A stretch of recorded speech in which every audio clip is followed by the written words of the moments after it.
do capítulo 1 e o versículo 1 em diante. O tema da mensagem é a superioridade de Cristo. Cristo é maior que os anjos. Vou pedir para que os irmãos possam acompanhar conosco a leitura e vamos ler o texto do versículo 1 até ao versículo 14, onde diz assim: havendo Deus antigamente falado muitas vezes, de muitas maneiras, aos pais, pelos profetas, a nós falou-nos nos últimos dias pelo Filho, a quem constituiu o herdeiro de tudo, por quem fez o mundo também, o qual, sendo o resplendor da sua glória, expressa a imagem de sua pessoa, sustentando todas as coisas pela palavra do seu poder, havendo por si mesmo feito a purificação dos nossos pecados, assentou-se à destra da majestade, nas alturas, feito tanto mais excelente de que todos os anjos. Repito, feito tanto mais excelente do que os anjos, quando herdou mais excelente nome do que eles. Porque a qual dos anjos jamais disse: tu és meu filho, hoje te gerei. E outra vez, eu lhe serei por pai, e ele me será por filho. E quando outra vez introduz no mundo o primogênito, diz: e todos os anjos de Deus o adorem. E quanto aos anjos, diz: o que de seus anjos faz ventos, e seus ministros labaredas de fogo. Mas no filho diz: ó Deus, o teu trono subsiste pelos séculos dos séculos. Cetro de iniquidade é o cetro do teu reino. Amaste a justiça e aborreceste a iniquidade. Porque por isso Deus, o teu Deus, te ungiu com óleo de alegria, mais do que a teus companheiros. E tu, Senhor, no princípio fundaste a terra, e os céus são obra das tuas mãos. Eles perecerão, mas tu permanecerás, e todos eles como roupa envelhecerão, e como manto os enrolarás, e como a veste se mudarão, mas tu és o mesmo, e os teus anos não acabarão. E a qual dos seus anjos disse jamais: assenta-te à minha destra, até que ponha os inimigos por escabelo dos teus pés? Não são, porventura, todos eles espíritos ministradores, enviados para servir a favor daqueles que hão de herdar a salvação? Amados irmãos, quando a gente lê a Epístola aos Hebreus, eu vou pedir a Gabi para fazer a gentileza de deixar em versículo por versículo. Nós vamos começar do primeiro e assim sucessivamente nós vamos mudando, por gentileza. Então nós vamos, ao analisar a Epístola aos Hebreus, me veio à mente a seguinte pergunta: qual é o tema da Epístola aos Hebreus? É a superioridade de Cristo. Quando você começa a ler, você já vai vendo desde o primeiro versículo, mostrando: Cristo é superior, Cristo é superior, Cristo é superior, Cristo é superior. Segunda coisa que eu digo para os irmãos quem é o autor da Epístola aos Hebreus? Alguém arriscaria um palpite? Clemente achava que era Epáfras, Tertuliano achava que era Apolo, alguns pensam que é Lucas, outros pensam que é Paulo, outros pensam que é Silas, outros pensam que é João. Não. Já que a Bíblia não revela quem é o autor, nós não podemos dar o nome. Eu pensava que era Paulo, mas estudando a semana eu vi que todas as epístolas Paulo dá a sua identidade, ele evoca a sua autoridade apostólica. E outros contextos, outras coisas mais, mostram que não é o apóstolo Paulo. Todo o texto, quando você lê, nos encaminha parecendo ser Lucas ou Apolo. Primeiro, era alguém judeu. Segundo, alguém que tinha amplo conhecimento da cultura hebraica. lá dos pais, dos hebreus, nós vamos ver isso daqui a pouco. Era alguém que tinha grande conhecimento da cultura grega, da cultura helênica. Era alguém com ampla convivência com a igreja de Jerusalém, porque ele saúda os irmãos como companheiros, manda saudação direta a Timóteo e para várias famílias em Jerusalém. Mas todavia não conseguimos fechar em um nome, e a Bíblia não diz, então nós não sabemos quem é o autor. Terceira coisa, a epístola aos Hebreus foi escrita por volta de 64 a 70 na era cristã. Por que nós não sabemos a data exata? Neste contexto, gravem isso, irmãos, a igreja de Hebreus estava passando por uma tremenda perseguição. Nero, ao assumir o poder, começa a perseguir a igreja, a prender e a matar cristãos.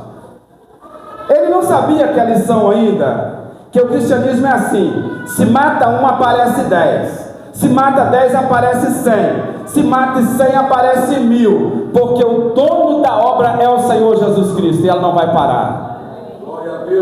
E ela não vai parar. Os leões tentaram impedir, mas não conseguiram. Todos que tentaram impedir não conseguiram parar a obra do Senhor. A igreja passava de Jerusalém, os irmãos haviam aceitado a Cristo, haviam experimentado a graça, a salvação em Cristo, mas eles começaram a dar um passo atrás, começaram a voltar para as práticas do judaísmo, o que anula a graça, o que invalida a graça, ou pelo menos subtrai da graça.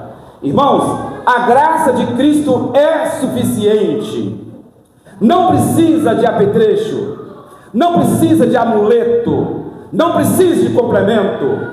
A graça de Deus, ela é bastante para nós. É por isso que o apóstolo Paulo diz: a tua graça me basta. A graça é suficiente.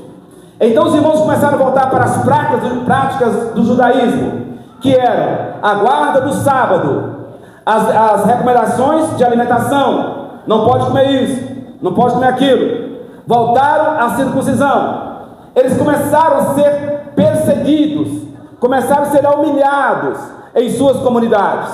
Talvez a pessoa precisava de um favor de alguém, não vou te fazer, você agora é cristão. Precisava de alguma coisa, não vou te fazer. Começaram a fechar as mãos para as pessoas que eram do cristianismo. A perseguição foi dura. Foram perseguidos na sociedade, foram perseguidos nas famílias, foram perseguidos pelo governo, pelo império. Roma determinou que seus soldados perseguissem os cristãos. Com isso houve uma grande dispersão.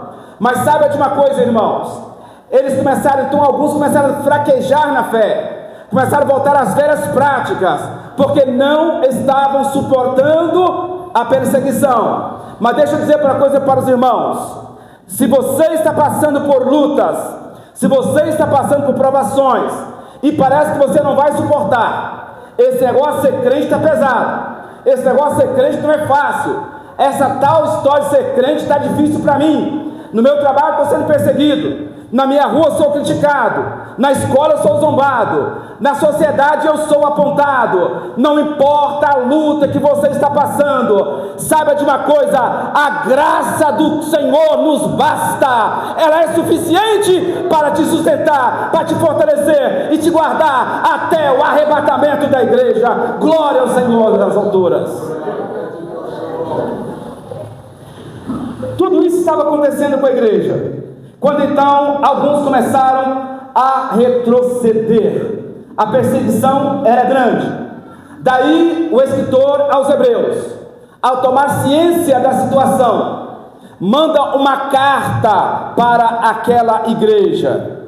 E a seu versículo de número 1, ele já começa a dizer: havendo Deus antigamente falado diversas vezes e de muitas maneiras aos pais. Aqui eu paro. Havendo Deus falado aos pais. E quem eram os pais? Deus falou com Enoque, Deus falou com Abraão, Deus falou com Adão, Deus falou com Noé, Deus falou com Isaac, Deus falou com Jacó, Deus falou com Moisés, Deus falou com José, Deus falou com Moisés, Deus falou com todos os profetas, e falou com Davi, com Saul, falou com todos os profetas. Havendo Deus falado aos nossos pais por muitas vezes, então por daí a múltiplas vezes que Deus falara para o seu povo, em diversas maneiras, queridos, diversas maneiras. Deixa eu fazer uma pergunta para vocês aqui. Você já ouviu Deus falar? Como é que Deus fala? Nós, cristãos, pentecostais, às vezes saímos de casa e vamos bater na porta de alguém. Ô irmão, ora por mim para ver se Deus fala comigo. Às vezes você abre o celular e tem lives aí com centenas de milhares de pessoas, e a pessoa está lá falando: escuta, é o seguinte, vai bater alguém na tua porta essa semana, vai te entregar um envelope, uma carta, e essa carta contém uma sentença a seu favor. Escuta, a pessoa está ali com milhares de pessoas e fica aí cego guiando cego. Meus queridos, Deus fala através da sua palavra com a sua igreja. Eu sou testemunha, porque Deus tem falado comigo, quer seja para exortar, quer seja para corrigir, quer seja para nos encorajar, mas Deus jamais deixará de falar com a sua família, com a sua igreja. No entanto, a gente vê por aí essas pessoas batendo em portas erradas. Deus fala comigo. E para nós, cristãos do segmento pentecostal, é pior ainda. Nós somos tendenciosos a ignorar a voz de Deus. Nós somos tendenciosos para ouvir alguém botar a mão na cabeça e falar assim: assim diz o Senhor, e às vezes não é o Senhor que está falando. Que geração é esta que fala em nome do Senhor que o Senhor não falou? Que mente descaradamente. Quantos pregadores eu já vi fazendo fama, trazendo revelagens para cima da igreja? Quantas vezes eu já vi isso acontecer, revelando CPF, revelando cor de roupa, revelando nomes, revelando tantas coisas, mas a verdadeira revelação está na palavra de Deus. A graça de Deus revelada é Cristo Jesus nosso Senhor. Queridos, Deus tem 4 formas principais de falar com a igreja, pelo menos com o homem, falar com o homem. Deus fala através da natureza. Quando não tinha, havendo Deus falado antigamente, de diversas maneiras. Uma das maneiras que Deus falava com o homem. E quando não tinha Bíblia, como é que Deus falava com o homem? Fala para mim. Como Deus falava com o homem? A Bíblia diz, coloca por favor Salmo de número 19. Salmo de número 19 e o versículo 1. O que está escrito lá? Salmo de número 19 e versículo 1.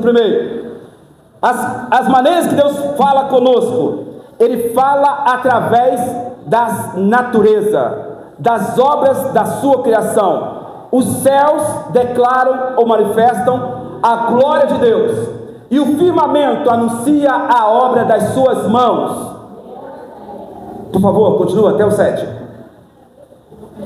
Um dia faz declaração a outro dia, e uma noite mostra sabedoria a outra noite. Não há linguagem, nem fala, nem se ouve a sua voz. A sua linha se estende por toda a terra. As suas palavras é até o fim do mundo. Neles pôs uma tenda para o sol, o qual como é um noivo que sai do seu tálamo e se alegra como herói a correr o seu caminho. A sua saída é desde uma extremidade dos céus, e o seu curso a sua extremidade, e nada se esconde ao seu calor. A lei do Senhor é perfeita e refrigera a alma. O testemunho do Senhor é fiel e dá sabedoria aos simples. Ok, só até aqui. Então, como Deus fala com o homem quando não tinha Bíblia, não estava ainda compilada a sua palavra, ele falava através da natureza. Irmãos, quando um de nós para contemplar o amanhecer do dia, quando as trevas começam a ir embora e a luz começa a brilhar sobre o planeta Terra, a gente fica embasbacado de ver a mão de Deus sobre a terra. Um dia faz declaração a outro dia, e uma noite faz discurso a outra noite, sem palavras. O que é isso, irmão? É a mão de Deus. O que é isso, irmão? É o poder de Deus, através da natureza. Só não enxerga quem é cego, mas Deus fala com o homem através da natureza. Ele colocou o sol para governar o dia, e a lua para governar a noite. Foi o próprio Senhor Jesus quem disse: vós sois o sal da terra e a luz do mundo. E se o sal for insípido, para nada serve. Vós sois o sal da terra e a luz do mundo. Quando a gente abre o Evangelho de João, a gente vê Jesus falar 7 vezes a expressão eu sou. Ele diz: eu sou o pão da vida, eu sou o caminho, eu sou a verdade, eu sou a porta, eu sou o bom pastor, eu sou o pão da vida, eu sou não me lembro mais, são 7 vezes Jesus diz eu sou. Mas quando ele vai referir a igreja, ele passa esse atributo para a sua igreja. Ele diz: vós sois a luz do mundo. Ele diz: eu sou a luz do mundo, e vós sois a luz do mundo. Mas você não vai ver Jesus dizer: vós sois a porta. Não. Vós sois o caminho. Não, só ele é. Vós sois o pão. Não. Nada disso ele passou para a igreja, mas a luz ele passou para a igreja. Porque a Bíblia diz que o nosso Deus é um sol. Nós sabemos que a lua não tem luz própria. A lua, para brilhar, ela depende do sol.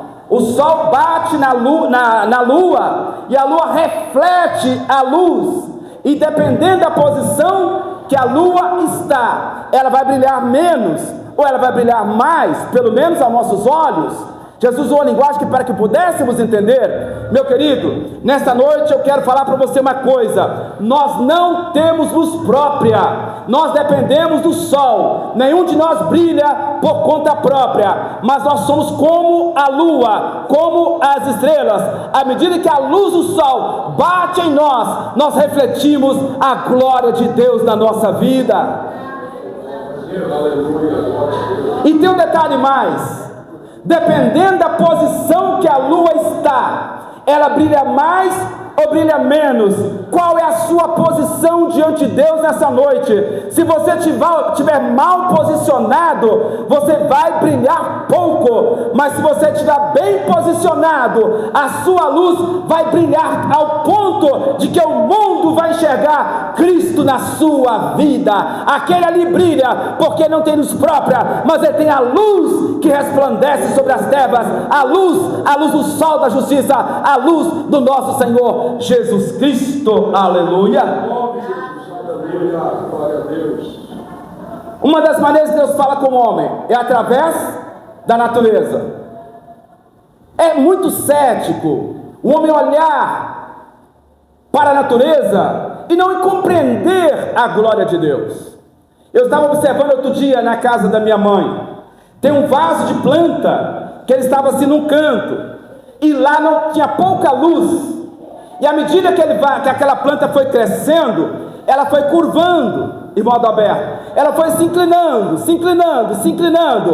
porque ela precisava puxar a luz para si. Através da luz, a planta produz a fotossíntese, e ali ela cria o açúcar, os nutrientes, para crescer a si mesmo e aos seus frutos. Deixa eu falar para você uma coisa: saia da sombra, saia da escuridão, não vença sozinho, mas abriga-se sobre a luz de Cristo, para que você possa crescer, para que você possa frutificar, para que você possa florescer, para que a sua vida tenha vida, para que a sua vida frutifique. Portanto, coloca-se diante da luz de Cristo Jesus, o nosso Senhor. A segunda forma que Deus fala com o homem é através da consciência. É claro que a consciência estando cauterizada, não vai adiantar muita coisa. Deus fala com o homem no seu interior. Eu pego na tua mão e falo aos seus ouvidos, mas Deus sonda os corações. Deus fala de várias maneiras.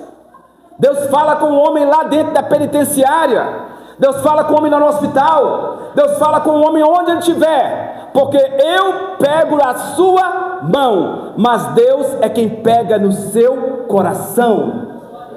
A Bíblia diz que o Espírito de Deus comunica com o nosso espírito. Há uma comunhão, uma comunicação do Espírito de Deus dentro de nós. No entanto, a nossa consciência é o tribunal de Deus dentro da nossa vida.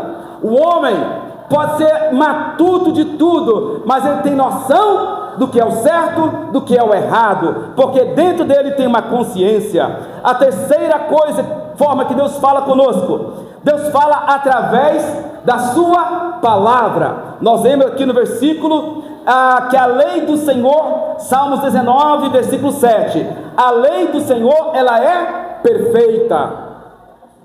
No Salmo de número 119, vai dizer-nos a Bíblia Sagrada: lâmpada para os meus pés é a tua palavra e luz para o meu caminho. Diz ainda o Salmo 119: escondi, repitam comigo para ficar bem gravado, memorizado: escondi no meu coração a tua palavra, para eu não pecar contra ti. Deus está falando conosco nesta noite através da sua palavra. É a palavra que fala, é a palavra que transforma, é a palavra que liberta, é a palavra que tem poder, é a palavra de Deus que é capaz de mudar o homem, é a palavra de Deus que é capaz de apontar para ele: você é um pecador, você é um pecador, você vai morrer. A lei apontava o pecado, mas a palavra de Deus aponta Jesus Cristo, que é o caminho, a verdade e a vida. A lei de Moisés apontava o pecado, mas a graça se ha manifestado, trazendo salvação a todos os homens. A lei trazia a sentença da morte, mas Cristo veio: eu vim para que tivesses vida e vida com abundância. Aleluia! Glória a Deus. É a palavra de Deus que faz. Havendo Deus falado aos nossos pais por diversas maneiras, uma das maneiras que Deus falou com o seu povo foi através do fogo. Os elementos da natureza que o homem tinha contato direto, Deus usou para falar com o homem. Vamos lá, o fogo. Quando do fogo? Moisés estava pastoreando o rebanho do seu sogro Jetro, e ele estava ali no monte, quando de repente ele viu uma sarça, um pezinho de árvore modesto, que estava ardendo em chamas. E Moisés olhou para aquela árvore, e ele não sabia o que fazer. Ele ficou atônito, ele não sabia o que fazer, ele ficou pasmo, porque estava ali naquela árvore a presença de Deus. E quando Moisés olhou aquela árvore, a sarça que ardia e não se consumia, as chamas eram tais, mas ela não destruía. Então ouviu-se Moisés uma grande voz. Deus começou a falar com ele: Moisés, tira o sapato dos seus pés, porque a terra que tu pisa é lugar santo. Meu irmão, não importa se é no Monte Horebe, não importa se é no Monte da Resposta, não importa se é no vale, não importa o monte que for, onde você colocar o teu pé, a planta do teu pé, e se você estiver em comunhão com o Senhor, Deus vai começar a falar contigo, porque pelo resplendor da sua presença, brasas de fogo se acendem. Deus falou através do fogo, mas também falou através da água. No deserto faltou água, e o povo chegou, estava com sede. Moisés, temos sede, Moisés. Então Moisés falou com Deus: Senhor, o que eu faço com essa multidão? Eu tenho que dar água para esse povo, o povo está com sede. Então Deus falou para Moisés: Moisés, fala a rocha. E Moisés pegou a sua vara e com aquele bordão tocou na rocha, e da rocha saiu água para saciar a sede daquele povo. Meu querido, não importa, quando Deus age, Ele faz água sair da rocha, Ele faz água amarga tornar em água doce. Deus fala através da água, Deus fala através do fogo. Quando você se coloca na brecha, não importa quem e como Deus vai usar, mas Ele vai falar com o teu povo, porque Deus tem algo para comunicar com a tua igreja. Ele quer falar, Ele quer falar, Ele quer agir, Ele quer mudar, Ele quer transformar, Ele quer fazer coisas novas no meio da sua igreja.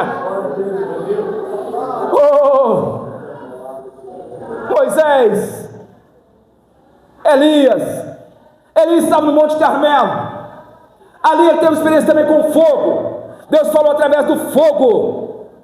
E os 450 profetas de Baal, estavam ali 900 profetas, que eram 400 de Asírio também, estavam reunidos, e o povo querendo, tendencioso a seguir a outros deuses, quando de repente fizeram um desafio para Elias, e Elias topou o desafio. Aquele que responder o holocausto com fogo, esse é Deus em Israel.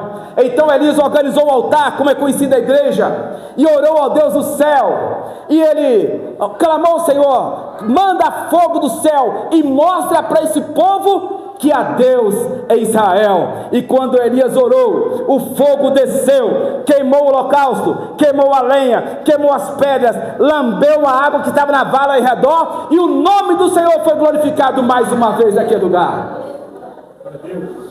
Daí a pouco Elias estava depressivo, ele escondeu numa caverna, e ele pedia: Senhor, fala comigo. Deus fala comigo: minha alma ia morrer, só eu fiquei, e também querem matar a minha vida. Então veio a palavra do Senhor e disse: o que fazes, Elias? Ele estava escondido numa caverna. Oh, irmão, que fase triste da vida do obreiro, quando ele prega, pastoreia, guia, anda, visita, faz a obra, depois ele se sente largado, ele se sente perdido, ele se sente inútil, ele se sente fracassado. Deixa eu falar uma coisa para ti, meu querido: não importa quanto tempo tenha passado, talvez você pense que está esquecido, talvez você pense que ninguém lembra mais de você, mas sabe de uma coisa, Deus está te vendo o tempo todo. Ninguém gosta de mim, Deus te ama. Ninguém liga para mim, Deus te valoriza. Ninguém está nem aí para mim, Deus está te olhando o tempo todo. Oh glória, jamais te abandonarei. Oh, aleluia, e essa palavra é profética: jamais te deixarei, estarei contigo todos os dias, porque é promessa da palavra do Senhor, até a consumação dos séculos. Agora Elias está ali escondido numa caverna, e vem lá um vento, que quebra pedra, que quebra árvore, que faz o escarcéu, e faz aquela torrente toda, e Deus não estava no vento.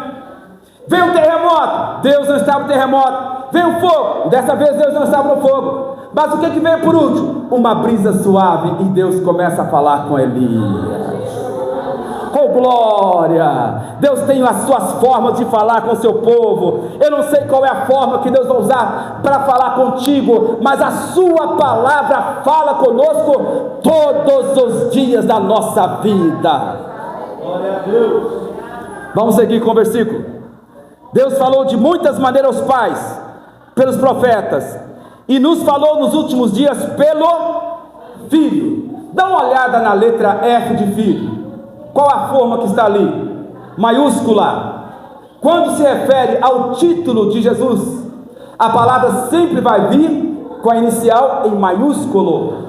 Daí a pouco, quando você vê lá no Evangelho de João, no capítulo 1 e versículo 11, a palavra diz assim: veio para o que era seu, e os seus não receberam, mas a todos quantos recebeu, deu-lhes o poder de serem feitos filhos de Deus, a saber, os que creem no seu nome. Vamos ver aquela palavra filhos ali, já está com F minúsculo. Irmão, a Bíblia Sagrada é muito séria, Deus é cuidadoso nos detalhes.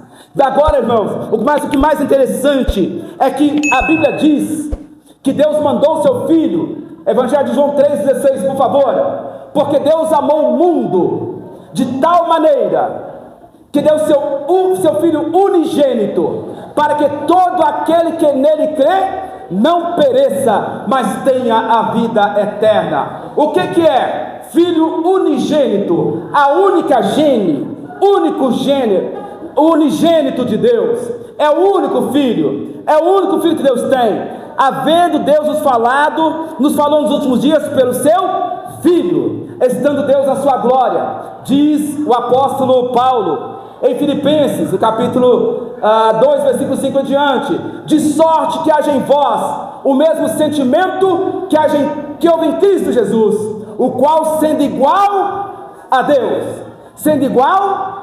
Deus, não teve por usurpação o ser igual a Deus, mas esvaziou-se a si mesmo, deixando a sua glória, assumindo a forma de servo, e foi obediente até a morte, e morte de cruz, pelo que Deus o exaltou soberanamente, e lhe deu um nome, que está acima de todo nome, para que o nome de Jesus se dobre todos os joelhos, dos que estão no céu, na terra e debaixo da terra.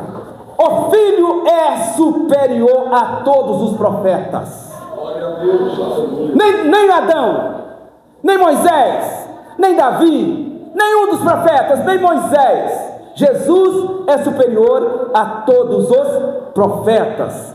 E quando a gente lê aqui na frente, quando chega no versículo 3, a Bíblia vai dizer que Jesus é o Filho primogênito de Deus, a quem constituiu herdeiro de tudo, porque também fez o mundo, o qual, sendo resplendor da sua glória e expressão da sua pessoa, sustentando todas as coisas pela força do seu poder, havendo por si mesmo feito a purificação de nossos pecados, assentou-se à destra da majestade nas alturas. Mais à frente nós vamos ver que Jesus Cristo é o Filho primogênito de Deus. Eu estou já encerrando e vou continuar essa pregação em um outro episódio, numa outra oportunidade. Por hoje eu diria para os irmãos, Cristo era o Filho unigênito de Deus, unigênito, mas depois da sua morte, nós vemos aqui João 3,16, e depois da sua ressurreição, a Bíblia diz que Deus o exaltou soberanamente, que deu um nome, que está sobre todo nome, o nome de Jesus. Agora ele não é mais unigênito, eu também sou filho. Nós acabamos de ler aqui, que nós sabemos que somos feitos filhos de Deus. Agora Jesus passa a ser o Filho primogênito, porque ele veio primeiro, mas tem outros filhos. Eu sou filho de Deus, você é filho de Deus, pela graça nós somos adotados na família de Deus, pelo qual clamamos Abba Pai. Nós vimos aqui, irmãos, que Jesus é superior aos profetas, Jesus é superior à lei, Jesus é superior a Moisés, Jesus é superior a tudo e a todos, porque Deus quem o exaltou. Eu agradeço a oportunidade, volto a palavra para o pastor dirigir o trabalho.